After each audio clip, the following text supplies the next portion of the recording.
Good morning, everyone. Welcome to our class. Our topic for today will be the polarity of molecules. We have the following objectives. First, differentiate polar molecule from a non-polar molecule. Second, determine whether the bond between atoms is polar, non-polar, or ionic based on electronegativity difference. And third, relate the polarity of a molecule to its properties. I have here a picture A and picture B. Can you observe and analyze what is happening in both pictures? I will give you 15 seconds to observe.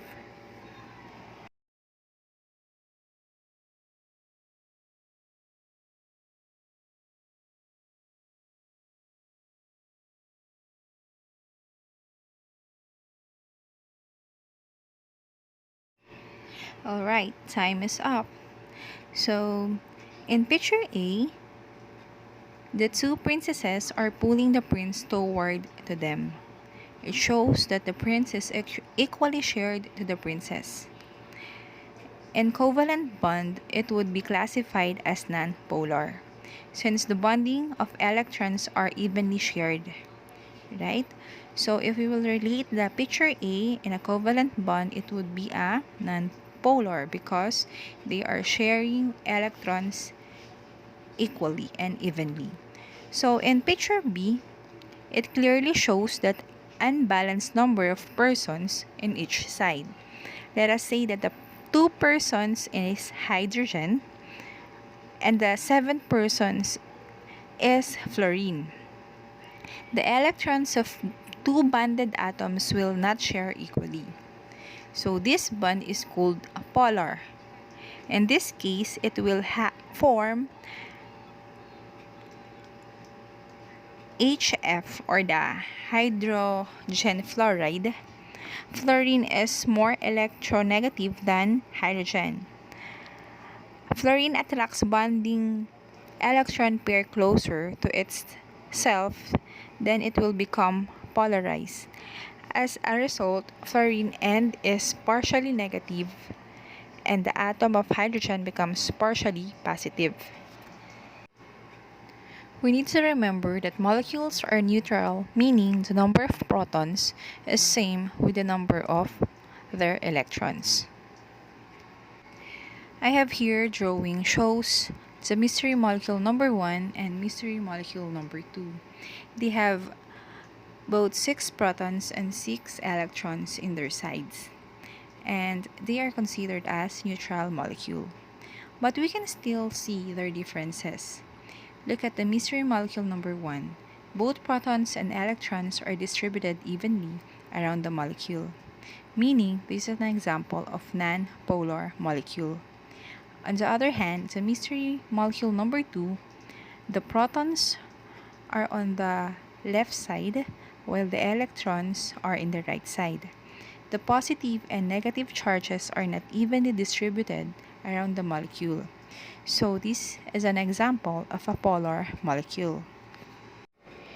Alright, so next one will be the periodic table. So we're going to determine the location or identify the location of metals and non-metals in the periodic table. In chemistry, a metal is an element that readily forms positive ions or cations and has metallic bonds, while the non-metal is a chemical element that most likely lacks the characteristics of a metal. Physically, a non-metal tends to have a relatively low melting point, boiling point, and density. A non-metal is typically brittle when solid and usually has poor thermal conductivity and electrical conductivity.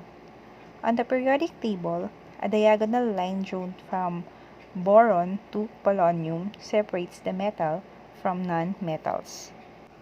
How can we determine if a molecule is a polar or non-polar molecule? First, determine the electronegativity of the atoms in the molecule. Second, determine the shape or geometry of a molecule. Define electronegativity. It is a tendency of an atom to attract a bonding pair of electrons. If the atom has a high electronegativity, definitely the atom will attract the protons. In order to determine the bond of each molecule, we need to know first the distance of atoms in terms of their electronegativity. I have here a copy of periodic table in which the electronegativity is located below the element symbol. We are going to use this periodic table of electronegativity as our guide in determining the types of bond of set of molecules. We have the bond polarity. It is a result of combining atoms of element having different electronegativity values. So we have two types of bonds in electronegativity. So first, we have the ionic, and second, the nonpolar or the covalent bond.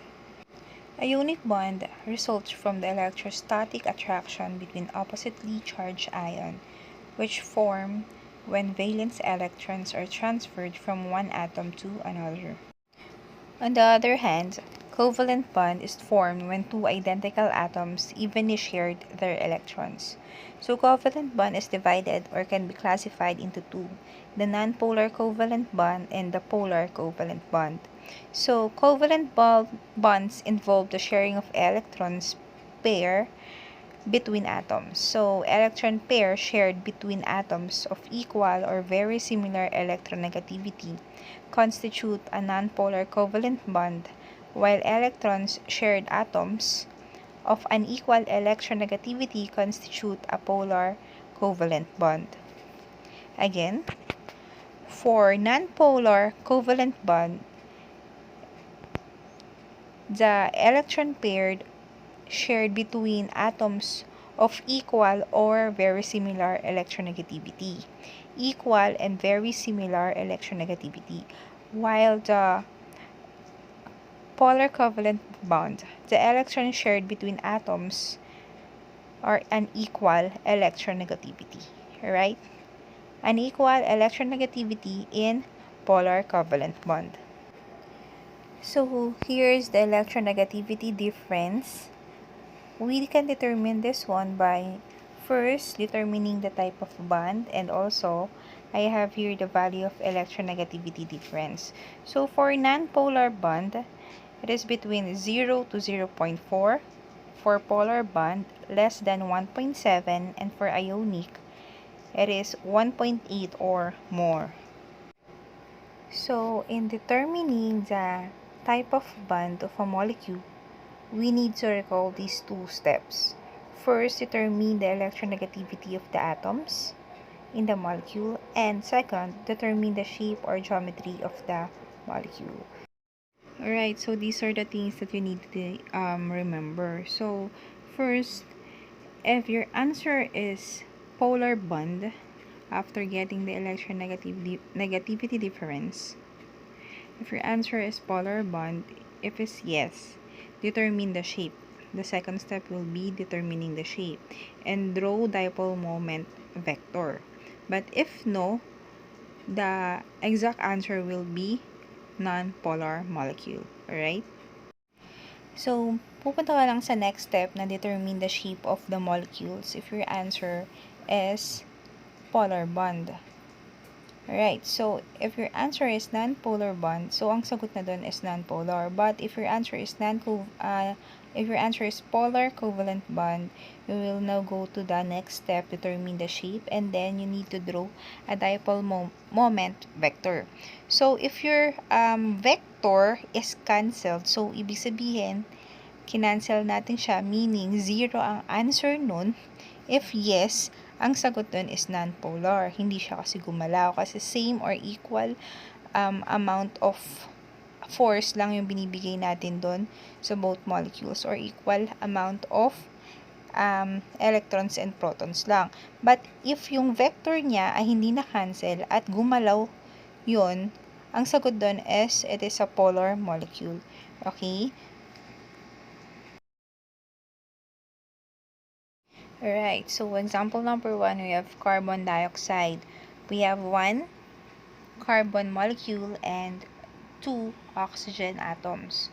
So the steps that we need to do is first determine the electronegativity value of these two molecules, and then subtract it to know the electronegativity difference. So the electronegativity value of carbon is 2.55 while the oxygen is 3.44. So 3.44 minus 2.5 is equal to 0.89. So based on the table of electronegativity value, this bond is under the polar bond. 0.89 is under the polar bond. So the question is that the answer? No, because we still have the second step. We need to determine the shape of the molecule. So let's have the next step. Alright, I have here the carbon dioxide. So we will have another discussion about the shape of the molecular geometry of molecules. So for now, I will give you the shape of the molecule. So this one, the carbon dioxide, is linear.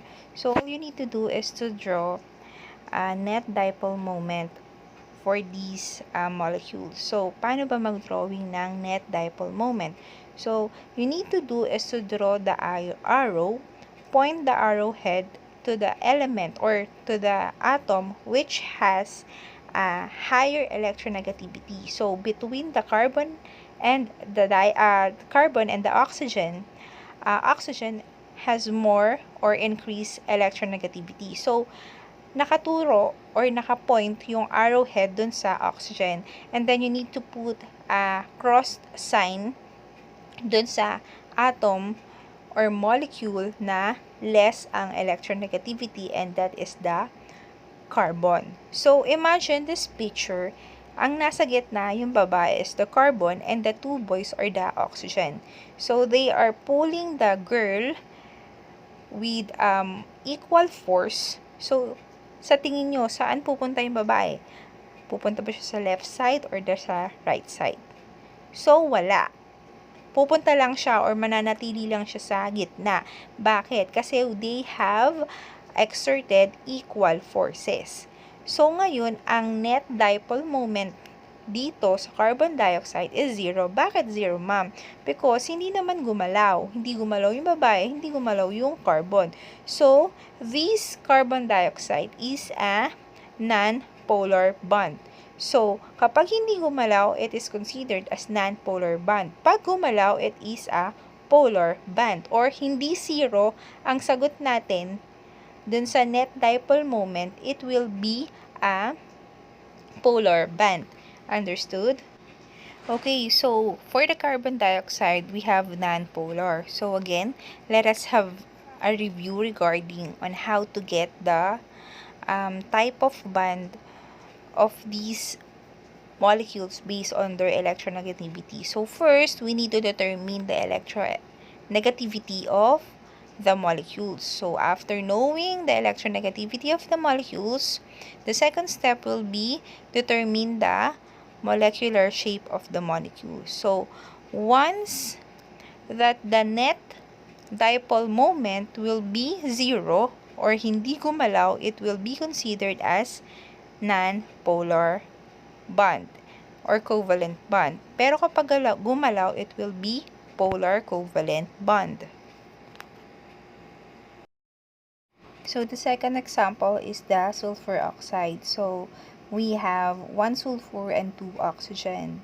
So first, we need to determine the electronegativity of these atoms. So for the sulfur, the electronegativity of sulfur is 2.8, and the electronegativity of oxygen is 3.44. So 3.44 minus 2.8 is equal to 0.64. So based on the electronegativity table, the type of bond of 0.64 is considered as polar covalent bond. So is that the answer? Alright, not yet. We need to determine the shape of the molecules. Alright, that's correct. Okay, so we have here the sulfur and then the oxygen. So all we need to do is to draw arrow pointing the head of the arrow to the more electronegativity molecule. So for sulfur and oxygen, oxygen has more electronegativity, and then the cross sign or the plus sign you will put in the less electronegativity that is in sulfur. So imagine again, yung girl, hinihila na naman siya. But instead of parallel kanina or nasa gitna yung paghila sa kanya, ang ginawa sa kanyang paghila ay ganitong posisyon. So, paharap ang hila sa kanya. But at the same time, it's diagonal pero paharap. So, sa tingin nyo, saan mapupunta yung babae? Yes, susub-sub siya. Hindi siya magi-stay sa gitna, hindi siya zero, kasi nga yung force na ginagawa nilang paghila ay papunta sa harap. So, the net dipole moment of these sulfur and oxygen is not zero. So, it's considered as polar molecule or polar covalent bond. So, do you understand why we get it as a polar covalent bond? Because the dipole or the net dipole moment of these molecules is not zero at gumalaw siya. Kaya siya naging non-polar. Meron pang mas malalim na paliwanag kung bakit naging polar covalent bond siya. But hindi ko na siya i-discuss because we're just going to identify the type of bond according to electronegativity. So, superficial lang naman yung studies natin when it comes to this lesson. Alright? So, we're done explaining how to identify the type of bond when it comes to electronegativity of the molecules. So, first, you need to determine or know the electronegativity value of each molecules, and then you need to subtract and then find whether it is a polar covalent or non-polar covalent. And then, next step will be know the molecular shape. But for now, I will provide you some example, but this example is composed of two molecules only or atoms. The previous example is composed of three. For example, the sulfur oxide, we have one sulfur and two oxygen, but here only two atoms. So for number one, we have two oxygen. So all you need to do is to get the electronegativity value of the molecule. So the electronegativity of oxygen is 3.44. So 3.44 minus 3.44, it will be 0. So please refer to the table for the electronegativity value. So for that, 0 is under or considered as a non-polar bond. That's it. You will stop on that.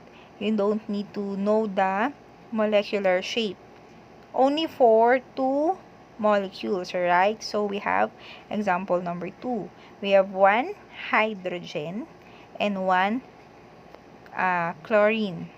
So the electronegativity of hydrogen is 2.20, and then for the chlorine we have 3.16. So 3.16 minus 2.20, it is 0.93.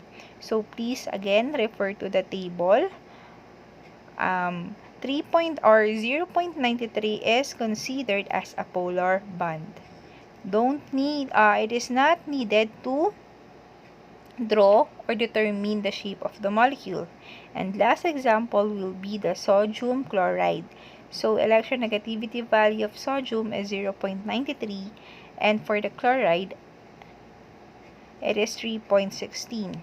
So the answer will be 3.16 minus 0.93. It is 2.23. So please refer to the table again. It is under the ionic bond. Do you understand? Okay, do you have any questions or do you find it difficult? If you have questions, you can ask me, PM me, or you can replay this video. So, kung some part ka nahihirapan, please replay it and watch again. Alright, so we have the activity 1. It's your turn to practice. So, it will serve as your recitation for the day. All you need to do is to answer this activity, complete the table, determine the electronegativity value, the electronegativity difference, and the type of bond, whether it's ionic, polar covalent bond, or non-polar covalent bond. So, first one to answer will be Jean Mark, Yasmin, Gwen, Jaramil, Millicent, Andre, Fiona. The next one will be Claudine, Marilyn, and Irish. So, these students need to do this activity, and then please send your answer in our group chat so I can give you grades for your recitation. Okay? And for the others, you may also do this activity. It will serve as your practice, and you will determine whether you understand or not the lesson that I've discussed. So please do this in your scratch paper or in a clean piece of paper and determine the type of bond of these molecules. Alright? So good luck. I will provide you another set of table that you need to complete. This table is composed of 15 sets of molecules. All you need to do is to identify the electronegativity value, electronegativity difference, and also the type of bond. Okay, so this is your individual activity, and it will serve as your assignment. The deadline will be on Monday. All you need to do is to determine the type of bond, find the electronegativity value, and then the electronegativity difference. So, please attach your answer in our Google Classroom. I will provide this activity in the Google Classroom. So, I hope you understand my explanation, and if not, please replay the video and watch again. Alright? Again, thank you so much for listening, and I hope you learned a lot from our lesson for today. See you again on Monday. Thank you. Bye-bye.